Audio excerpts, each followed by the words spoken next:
The returned man smiles, and outside, the Louisiana sky soars from rim to rim, curdling the November clouds. The returned man chuckles, and a shockwave of nightmare ripples out across the sleeping continent. And in Lafayette, Jody Herbert comes across a wino passed out in an alleyway, and Jody has a book of matches in his pocket, and there's no one else around. In Alexandria, Tina Louise Pierce says, "The hell with it," and lifts the ancient iron frying pan that her husband is too cheap to replace.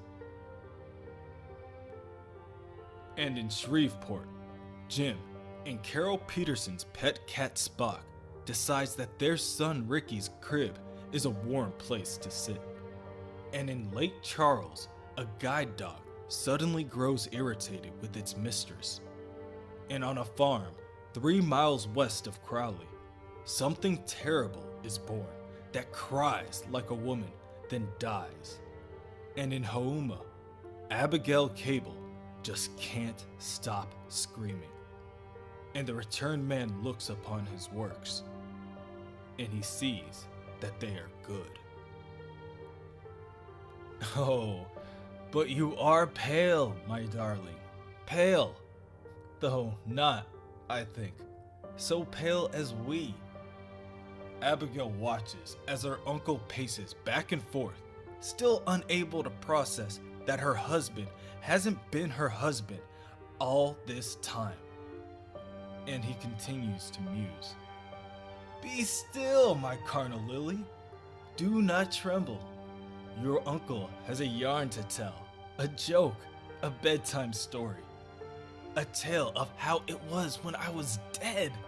My eye imploded and phosphorus shrieked through my arteries. I heard a deafening chord crashed out upon 1,000 harps. He goes on to tell her that it was his own failure that shriveled him. Next to that, the scalding embrace of lightning was nothing. While reaching for another's flesh in which to drape his intellect, he had been cheated by a pawn, a cipher, a thing no more significant than the most despised of beetles. That bug, that worthless speck, had with his death displaced deathless Arcane, condemning him to the dusk latitudes, to the cobwebbed lands, to the dismal region of bodiless men. There were so many of them, caught there in the fogs of afterlife, their souls too dense and ironbound to climb towards the light. Prisoners, traitors, tyrants, and torturers. Their evil was massive. It had gravity, a cold psychic undertow that dragged at his awareness. But he struggled free from fingers without blood or bone or sinew. Struggled free from that malign and triacle, black twilight, making his way back to the bleached hemispheres beyond, back to his discarded clay as a serpent will return to fresh slowed skin. And it laid there in the dirt, so small, so diminished. It was a thing of staring idiot sockets and scorched metal, of melted wires that trailed like ganglia from perished flesh. I could not wear this travesty, the returned man claims. But I was in the world once more, the world that stretched about me like a vast wardrobe, filled with half-awake corpses. I would clothe my spirit elsewhere, in whatever rags were available. You took Matt's body, Abigail declares, pushing herself to her feet. Made him into a monster. Oh God, Matt. The returned man kneels and gently brushes the tears slowly starting to appear in Abigail's eyes. Dearest Abigail, your grasp of the inhuman is so limited and shallow. you spare yourself the fullest horror.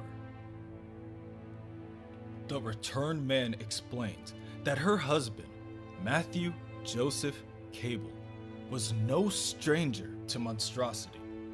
With Matt, it was a monstrosity of lust, of aberrations nurtured, in weaknesses indulged. A fluke of the brain had given her husband abilities to shake what gods be there, the power to bend the world and make dreams touchable.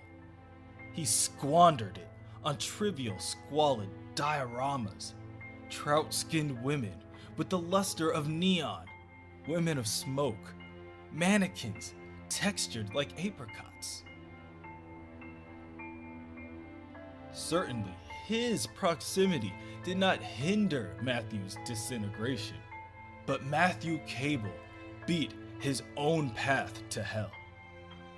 The man just waited and watched, sometimes even lending his influence to an occasional diversion, a momentary distraction, a choreographed disaster. The final blow, when struck, came as a stroke of sweetest mercy. Matthew surrendered his flesh willingly and without remorse. The corpses quit in their attempt to hold down Abigail, and that is when she notices the countless insects swarming about, all encircling her uncle.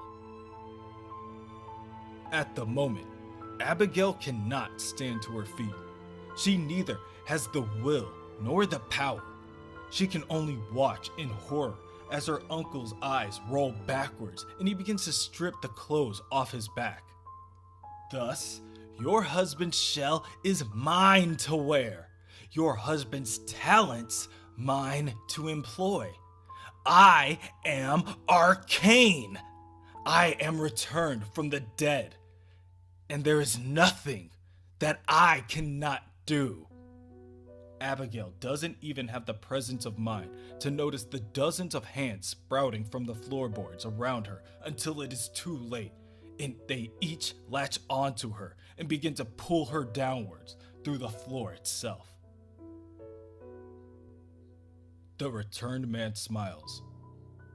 And in Monroe, Haiti Duplanty remembers how her sister Doreen, now sick and quite helpless, used to torment her when she was a child.